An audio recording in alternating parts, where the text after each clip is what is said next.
मध्य रेल्वेनं 4,96,000 अनधिकृत प्रवाशांकडून 40,85,00,000 रुपये वसूल केले।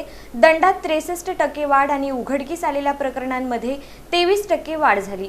मध्य रेल्वेनं आपल्या मौल्यवान प्रवाशांना सुरक्षित, सुलभ आणि आरामदायक प्रवासाचा अनुभव देण्याच्या आपल्या दृढ वचनबद्धतेनुसार आपल्या संपूर्ण नेटवर्कवर अनधिकृत आणि विनातिकीट प्रवासाला आळा घालण्यासाठी आपले प्रयत्न तीव्र केले आहेत।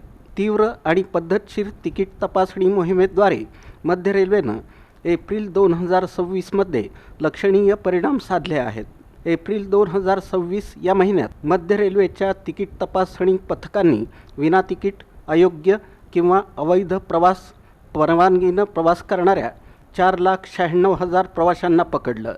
गेल्या वर्षी एप्रिलमध्ये ही संख्या 4,04,000 होती, म्हणजे जवळपास 23% वाढ झाली आहे। एप्रिल 2026 मध्ये दोषींकडून दंड म्हणून 40,85,00,000 रुपये वसूल करण्यात आले आहेत, तर गेल्या वर्षी एप्रिलमध्ये ही रक्कम 25,03,00,000 रुपये होती, म्हणजेच 63% जास्त वाढ झाली आहे। गैरसोय आणि दंड टाळण्यासाठी प्रवाशांनी योग्य आणि वैध तिकीट खरेदी करून सन्मानानं तसंच जबाबदारीनं प्रवास करावा, असं आवाहन मध्य रेल्वे करत आहे।